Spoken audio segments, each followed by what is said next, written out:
ನಮಸ್ತೆ ವೀಕ್ಷಕರೇ.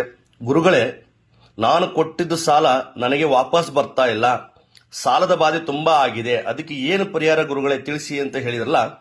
ನೋಡಿ ವೀಕ್ಷಕರೇ, ನಿಮಗೇನು ಮೈ ತುಂಬಾ ಸಾಲ ಆಗಿರುತ್ತೆ, ಎಷ್ಟೇ ಒಂದು ದುಡಿದ್ರು ಬರೀ ಸಾಲ ಬಡ್ಡಿ ಕಟ್ಟೋದಾಗಿರುತ್ತೆ, ಮತ್ತು ನಿಮಗೆ ಕೊಟ್ಟಿದ್ದ ಸಾಲ ನಿಮಗೆ ಬರ್ತಾ ಇಲ್ವಾ? ಹಾಗಿದ್ರೆ ಇಲ್ಲಿ ಒಂದು ಸರಳ ಪರಿಹಾರವನ್ನು ನಾನು ನಿಮಗೆ ತಿಳಿಸ್ತಾ ಇದ್ದೇನೆ. ಹಾಗೆ ಮಾಡಿ ಸಾಕು ವೀಕ್ಷಕರೇ.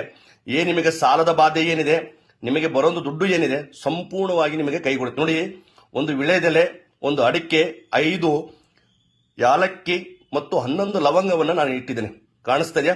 ಈ 3 ವಸ್ತುವನ್ನ ನಿಮ್ಮ ಜೋಬಿನಲ್ಲಿ ಇಟ್ಕೊಂಡು ಹೋಗಬೇಕಾಗತ್ತೆ. ಎಷ್ಟು ದಿನ? 11 ದಿನ ಈ ಒಂದು ಕೆಲಸವನ್ನು ನೀವು ಮಾಡಬೇಕಾಗತ್ತೆ.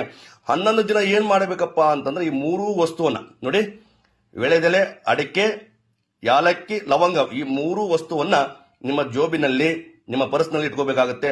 ಅದು ಆದ ನಂತರ 11 ದಿನ ಆದ್ಮೇಲೆ ಎಲೆನ ಏನ್ ಮಾಡ್ಬೇಕಪ್ಪ ಅಂತಂದ್ರೆ, ಈ ಒಂದು ಅರಳಿ ಮರ ಗೊತ್ತಲ್ಲ ವೀಕ್ಷಕರೇ, ಆ ಅರಳಿದ ಮರ ಕೆಳಗಡೆ ಈ ವಸ್ತುವನ್ನ ನೀವು ಇಟ್ಟು ಬರಬೇಕಾಗುತ್ತೆ. ಇಷ್ಟು ಮಾಡಿ ಸಾಕು ವೀಕ್ಷಕರೇ. ನಿಮಗೆ ಹಣಕಾಸಿನ ಸಮಸ್ಯೆ ಏನಿದೆ ಸಂಪೂರ್ಣವಾಗಿ ಸರಿ ಹೋಗುತ್ತೆ. ನಿಮ್ಮ ಜೀವನದಲ್ಲಿ ದುಡ್ಡಿನ ಸಮಸ್ಯೆ ನಿಮಗೆ ಬರೋದಿಲ್ಲ ವೀಕ್ಷಕರೇ. ಇದು ನಿಮ್ಮ ಸ್ನೇಹಿತರಿಗೂ ತಿಳಿಸಿ, ಕಮೆಂಟ್ ಮಾಡಿ, ಲೈಕ್ ಮಾಡಿ. ನಮಸ್ತೆ.